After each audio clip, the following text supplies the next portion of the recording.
બોલો ખેડૂત મિત્ર, જય તમારી માતાજી પર્સનલ સર. ઓળખાણ નહીં આપતા. જય માતાજી. પહેલા તો તમને કોંગ્રેચ્યુલેશન કે પોલીસ થેન્ક યુ ખાતામાં સર. સિલેક્ટ થયા છો અને ઝડપથી થેન્ક સારી યુ પોસ્ટ સર. ઉપર પહોંચો અને મારી જેમ રિટાયર થતા થતા સુધી કમિશનર સુધી પહોંચો એવી તમને શુભેચ્છા. Thank you sir. Thank you. પણ એક વસ્તુ હારે હારે તમારો જવાબ દેતા પહેલા કહી દઉં કે હું ઈમાનદાર સમાજ જોવા માંગુ છું. મરતા તો જોવા માંગુ જ છું. અને એના માટે તમારા જેવો માસ જે પોલીસ ખાતામાં જાય અને જિંદગી સુધી ઈમાનદાર રહે અને પ્રામાણિકતાથી નોકરી કરે એવી અપેક્ષા પણ રાખું છું. તો જ આ દેશ જે છે, થેન્ક યુ સાહેબ. Thank you. થેન્ક યુ બધું આવી કહેવાથી નહીં મળે, ગયું. તમારે કેવું હા પડશે હા. કે હું ઈમાનદાર રહેવું પડશે. બરોબર છે. ઈમાનદાર હા. રહેવું પડશે. સારા સમાજની રચના કરવી હશે ને તો હા બોલો, હાલો. Okay sir. પ્રશ્નમાં શું પૂછવા માંગો છો? સાહેબ મારે છે ને એક રસ્તોનો પ્રશ્ન છે જમીનના. મેં ભાઈઓ પાક છે, સામાવાળા મારા મોટા પદ છે, મારા ભાઈ છે. મેં તમને ટિપ્પણ જો કે મોકલે છે. બધું ટિપ્પણમાં જોઈ રસ્તો લીધું, બોલે બધો છે. અભ્યાસ કરી લીધો. તમે ખરો પ્રશ્ન પૂછ્યો છે એનો જવાબ જ આપી દો, પૂછી નાખો એટલે બીજા બધા સાંભળવા વાળાને ખબર પડે. ટિપ્પણમાં મારો આપણે ઉલ્લેખ આ છે. યુટ્યુબમાં મૂકશું જેથી કરીને ઓકે બીજા સાહેબ. ભાઈઓને પણ માર્ગદર્શન મળે. અને તમારા ઓકે જેવા સાહેબ. ભાઈ તમારા સિલેક્ટ વિડીયો થયા હું છે, તો રોજ શેર કરું છું ગ્રુપમાં. હા ખૂબ, અને તમે સિલેક્ટ થયા છો એના માટે અનેક વ્યક્તિને આશીર્વાદ પણ મળશે તમને. હાજી, પ્રશ્ન થેન્ક પૂછી યુ સાહેબ. નાખો. સાહેબ એમાં છે ને મારે રસ્તાનો પ્રશ્ન હાલે છે. અમે 5 તારીખ ભરી ચૂકેલા છે. અમારો આજ છેલ્લો સુકાતો છે. બરોબર છે. હવે ઠરાવમાં લઈ અમે લેશે. હવે ઠરાવમાં લઈ જશે. પણ એમાં એવું છે કે સામાવાળા વકીલ રાખ્યા છે. હું તમારા વિડીયો હા જોઈને હા, એટલે માપણીનું કીધું છે ને જાતે તમને. કરું છું. સાહેબ એમ કહે છે કે માપણી તમે કરો એમ. હા તો કરી નાખો ને, કે શું વાંધો છે?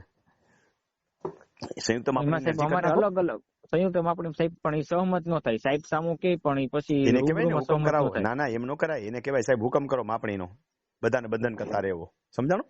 કોર્ટ હા હા કમિશનરનો બંધ. હુકમ કરાવો એટલે માપણી માટે બધાને સહમતિ આપવી પડે, કોઈનાથી ના ન કોર્ટ પડી શકાય. કમિશનરની નિમણૂક આપણે મામલતદાર કોર્ટમાં કરી શકીએ છીએ.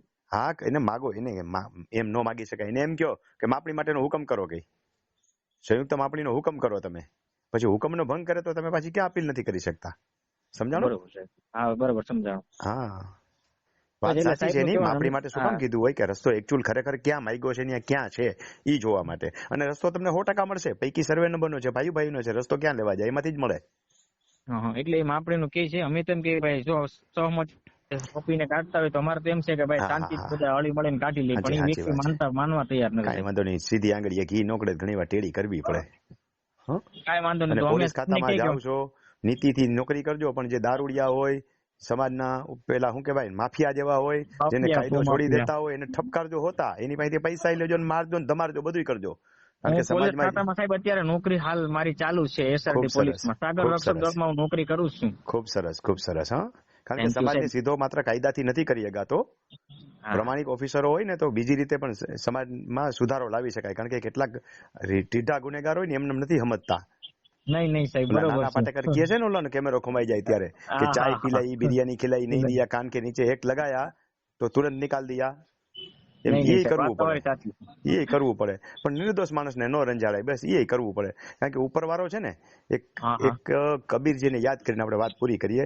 રામ જોરુ કે બેઠ कर सबका मुजरा ले, जिसकी जैसी करनी वैसा उसको दे. ભલે. ભલે આવજો, સાહેબ આવજો. Thank you. આવજો. આભાર.